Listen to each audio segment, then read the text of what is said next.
The sun dipped below the horizon, casting long shadows across the living room.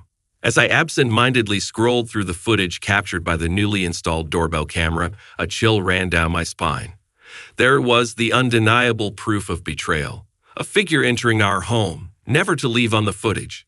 Panic set in as I confronted my wife, demanding an explanation. "I saw it, Nora. I saw someone entering our house and they never came out. What the hell is going on?" I demanded, my voice wavering between anger and disbelief. Nora's eyes darted, a flicker of guilt passing over her face. The room felt heavy with unspoken truths. I can explain," she stammered, her gaze avoiding mine. "Explain? There's someone in our house, and you have an explanation." My frustration boiled over. Finally, she broke down. Tears welled up in her eyes as she confessed to a year-long affair, a betrayal that unfolded during the countless hours I spent caring for my elderly parent. "How could you, Nora? After all these years?" I exclaimed, the weight of her confession settling like a rock in my chest. "I don't know, okay? It just happened. I never meant for it to go this far," she whispered, her voice filled with remorse.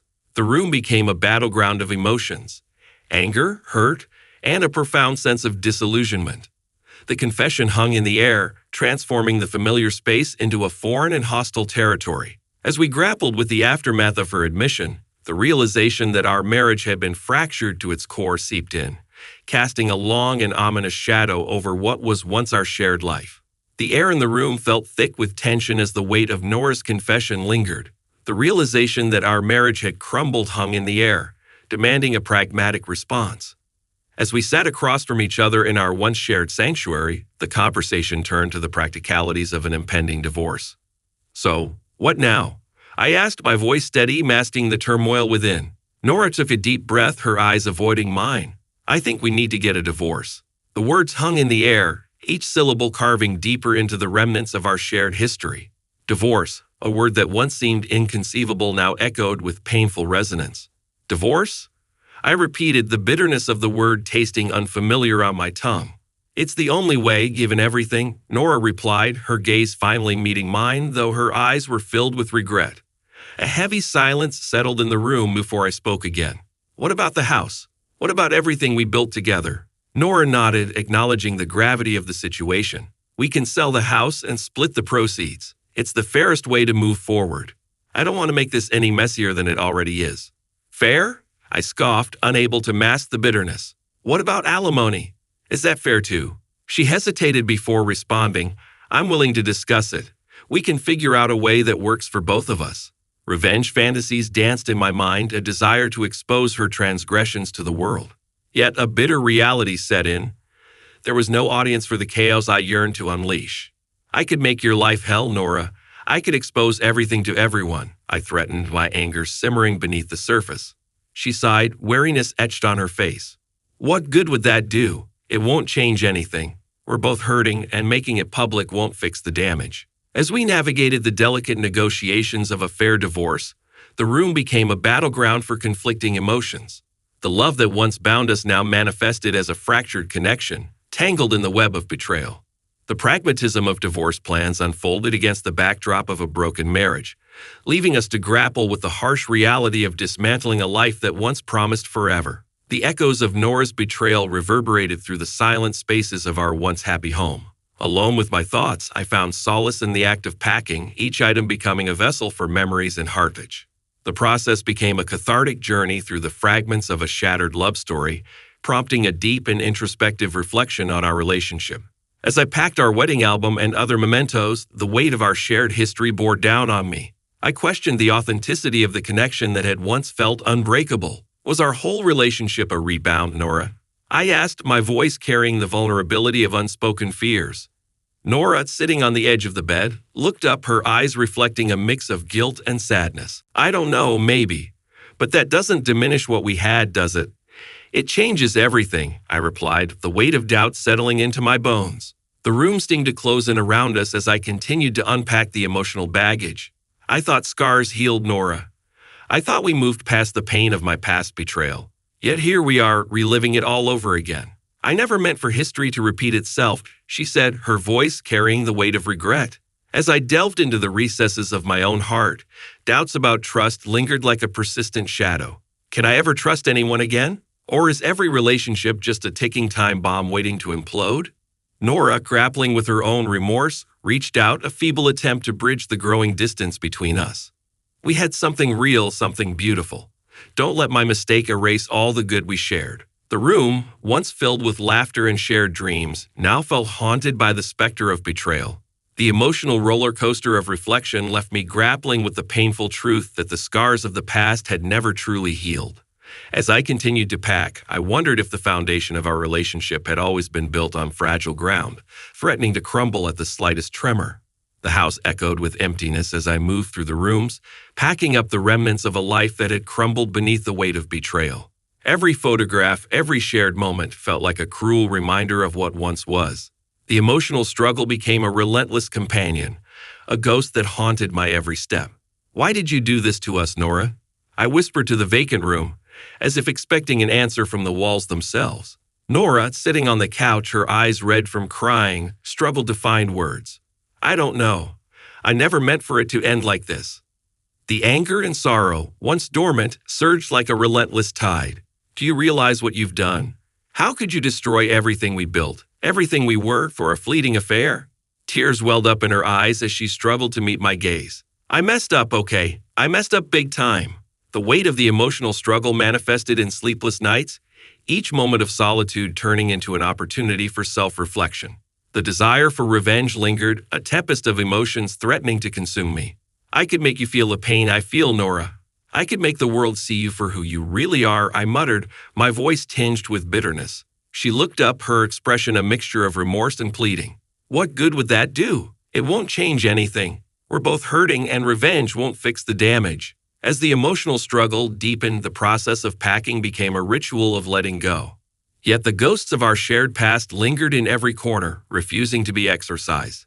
The bitterness of betrayal intertwined with the love that once bound us, creating a tapestry of conflicting emotions. I just want to move on, but how do you move on when everything around you is a constant reminder of what you've lost? I mused more to myself than to Nora. She sighed, the weight of our shared pain settling between us. "I don't know if we can ever truly move on, but we have to try." The emotional struggle became a battleground, fought within the confines of our home. As I continued to pack, the realization that the journey to healing was a marathon, not a sprint, settled in. The emotional scars, etched deep within, would take time to fade, if they ever did at all. The divorce proceedings loomed on the horizon, and the emotional wreckage of our shattered marriage seemed irreparable. Just when I believed the storm had reached its apex, an unforeseen tempest engulfed us. A routine checkup meant to provide closure led to the discovery of ovarian cancer in Nora. "Ovarian cancer," I stammered, my voice betraying a mix of disbelief and concern. Nora, sitting on the hospital bed, faced me with weary eyes. "It's aggressive. They need to start treatments immediately." The room, once a battlefield of emotions, now became a silent witness to the unexpected twist of fate. As we grappled with the reality of her diagnosis, a profound sense of responsibility nudged me. "I can't believe I'm saying this, but I'll support you through this," I uttered, the words carrying a weight beyond comprehension.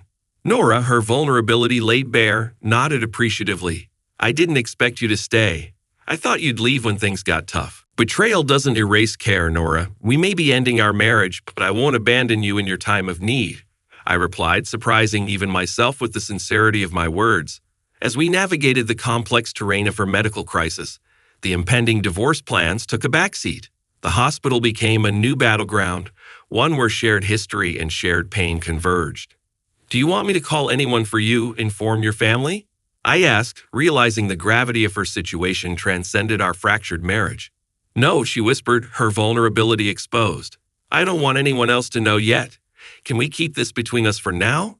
The weight of her request sank in as I grappled with the complexities of our entwined lives. "All right, we'll keep it between us." As her treatments commenced, the hospital visits became a delicate dance of navigating between the ruins of a broken marriage and the potential tragedy of a life-threatening illness. The boundaries between resentment and compassion blurred, leaving me to confront the intricacies of my own humanity.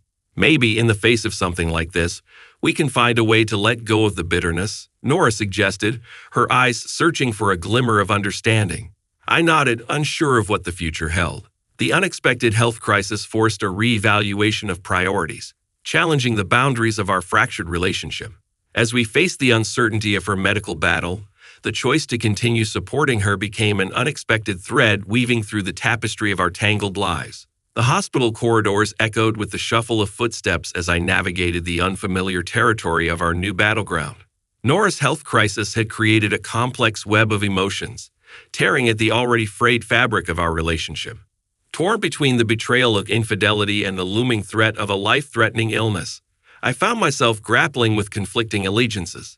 "How are you feeling today?" I asked, trying to bridge the growing gap between us. Nora, lying on the hospital bed, managed a weak smile, as good as one can feel under the circumstances. The room, once a symbol of our shared joy, now held the weight of uncertainty and unspoken tensions. The cancer treatments had become the focal point, overshadowing the impending divorce and forcing us to confront the reality of our tangled lives. "Do you need anything?" I offered, a genuine concern cutting through the layers of bitterness. "Just your presence," she admitted, vulnerability in her eyes. As I sat by her side, the boundaries between resentment and compassion blurred. The complexity of emotions intensified, and the choice to support her through the medical crisis became a source of inner conflict. "I never thought we'd be here," I confessed, the weight of our shared history seeping into the conversation. "None of us did," she replied, her gaze distant. "But maybe in facing this together, we can find some sort of closure." Closure, a word laden with possibility and trepidation. The hospital room became a confessional of sorts, where the sins of our past collided with the uncertainty of our future. "You understand, though, that this doesn't erase what happened, right?" I questioned, a need for clarity cutting through the emotional haze. Nora nodded, acknowledging the gravity of my words. "I know, this doesn't change the past, but maybe we can find a way to navigate the present." The torn allegiances between resentment and compassion became a delicate dance, the hospital bed transforming into a space where history and future collided. As we faced the challenges of the medical crisis, I grappled with the realization that the path ahead held no easy answers. The dichotomy of emotions, love and betrayal, compassion and resentment, continued to shape the contours of our fractured relationship. The hospital days blurred into a surreal tapestry of emotions as Nora's medical battle unfolded. Amid the beeping machines and sterile surroundings, the desire to unravel lingering secrets gained momentum. The vulnerability of illness seemed to peel away the layers, revealing hidden corners of our shared past. "You've been checking my emails, haven't you?" Nora's accusation hung in the air as I hesitated, caught in the act. I needed answers, I confessed, the weight of guilt tugging at my conscience. Her eyes narrowed, a mixture of frustration and resignation. "What else have you found?" As the secrets spilled, the unraveling of her health crisis paralleled the unveiling of her concealed truths. The hospital room became a confessional, the white walls echoing with admissions and confessions. "I never meant for it to get this far," Nora admitted, her voice barely above a whisper. "I thought I could keep it hidden, protect you from the pain." The room, once a battlefield of emotions, now transformed into a space of shared vulnerability. The dichotomy of betrayal and remorse blurred, leaving us both exposed to the consequences of our intertwined lives. "Why, Nora? Why did you let it go on for so long?" The question hung heavy in the air as I struggled to comprehend the extent of her actions. "I didn't know how to stop. I was trapped in a web of lies," she replied, the weight of her own guilt etched across her face. The secrets, once buried, now laid bare, creating a new layer of complexity in our already tangled relationship. As the hospital room witnessed the unveiling of concealed truths, the boundaries between love and betrayal continued to blur. "I can't promise to understand, but I'm willing to listen," I offered, torn between the desire for closure and the complexity of forgiveness. Nora nodded, a silent acknowledgement of the wounds that ran deep. "There's more to say, and I need you to hear it all." The room, suffused with the weight of revelations, became a space where the remnants of our shared history collided with the stark reality of an uncertain future. As the secrets unraveled, the hospital bed transformed into a confessional, where the ghosts of the past and the uncertainties of the present coexisted in a fragile equilibrium. The hospital room, once a silent witness to the turbulence of emotions, now held an air of anticipation. The unveiling of secrets had laid bare the intricate threads that bound us, and as we faced the uncertain path ahead, a tentative question lingered: was there a way to redemption? "I don't know if we can fix what's broken, but I need to try," Nora admitted, her eyes searching for a glimmer of understanding. The weight of her words hung in the air as I considered the possibility of redemption. The hospital bed, A symbol of vulnerability became the unlikely stage for a conversation that could determine the course of our fractured relationship. What does redemption look like, Nora? Can we really move past everything that's happened? I questioned, the skepticism evident in my voice. She sighed, a mix of remorse and determination etched on her face. I don't have all the answers, but I'm willing to do the work, to understand why I did what I did, and to prove that I can change. The sincerity in her words stirred a conflict within me, a yearning for closure and a reluctance to reopen old wounds. The hospital room, now charged with the possibility of redemption, felt like a crossroads in our shared journey. I've made mistakes too, Nora. Maybe redemption lies in both of us finding a way to heal separately. I suggested, uncertainty marring my words. Her eyes softened, a glimmer of hope shining through. If there's a chance for us to heal, to find redemption, I want to take it. But I understand if it's too late. The hospital became a nexus of conflicting emotions, the prospect of redemption weaving through the tapestry of our fractured relationship. As we tentatively explored the path ahead, the scars of betrayal remained, a constant reminder of the challenges that lay in our pursuit of redemption. I'm willing to consider it, Nora, but trust is a fragile thing, and it won't be easy, I cautioned, the weight of our shared history casting a long shadow. She nodded, acknowledging the uphill battle that lay ahead. I know, it won't happen overnight, but I'm committed to proving that I can change. The hospital room, now a space where redemption hung in the balance, marked a new chapter in our tumultuous journey. As we navigated the uncertainties of healing and forgiveness, the question of whether redemption was possible lingered, an elusive beacon in the midst of the wreckage we had wrought upon our shared life. Thank you for listening to the story to the end, and if you like it, please support us with a like as well as subscribe to our channel. Write in the comments what you think about the story.